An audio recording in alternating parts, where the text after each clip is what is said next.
I'm Emily and this is Levi, and I'm going to show you how to do some really nice jumper braids today. So I've done these braids for a couple years on a lot of different horses, and you can do them on thin manes, thick manes, short manes, long manes. So I'll show you two different ways to do it.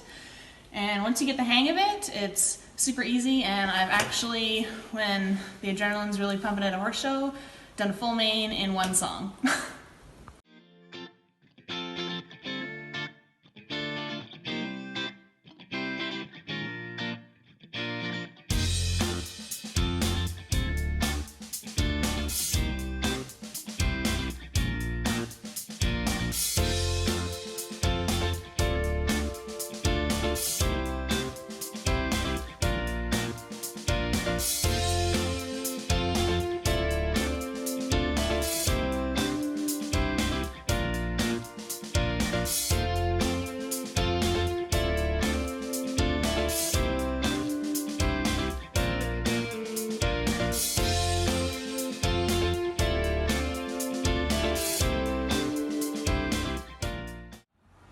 Alright, so what you need to get these braids done is a comb and a damp sponge, and you're just gonna dampen the mane a little bit.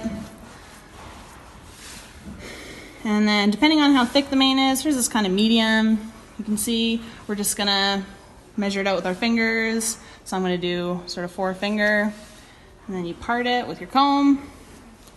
And I just take the comb, go like that. It holds the comb for you and then holds the hair away. And then you sort of start a normal braid. You need the braid to be pretty tight, but usually the rule is sort of you do this, the first one, just a little bit loose so it's not pulling too much on their neck. And then you start your braid and do it as tight as you can. And then you want to get, as far down the mane as you can with your braid, but just whatever works. And then so you take an elastic,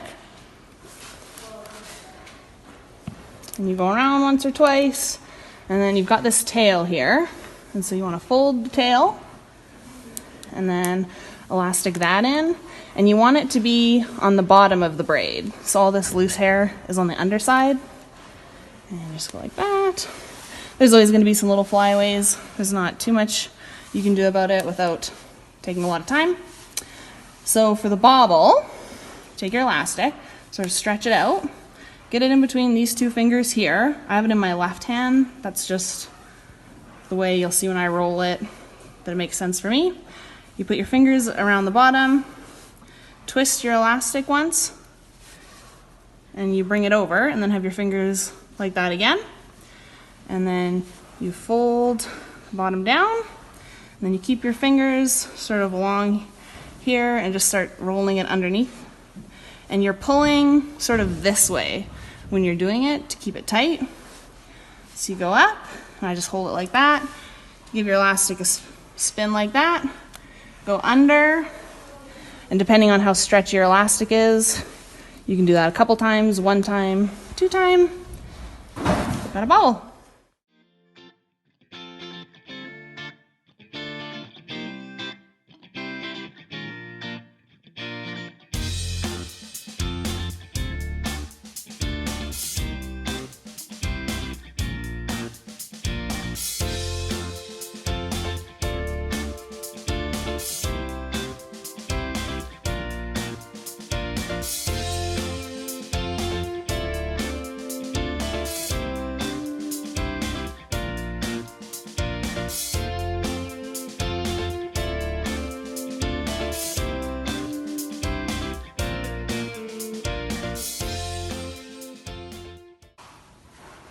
So my own pro tip that I didn't follow on the last braid is when you're tucking your tail in and you bring it under, go around, and then you can contain more of the flyaways if you end sort of going with the flyaways, and it'll catch more.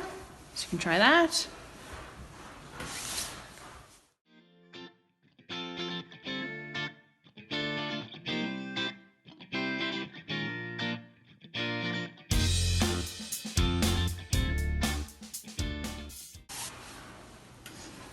So there's a second way that you can do the bobbles using only one elastic. Usually have to have a pretty strong elastic for that, so we'll see how these ones do, but I'll show you how you do that.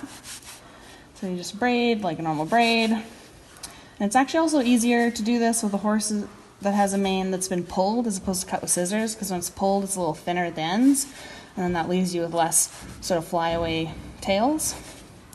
But so with one elastic, it's a bit trickier. I'm a little out of practice, so we'll see how it goes.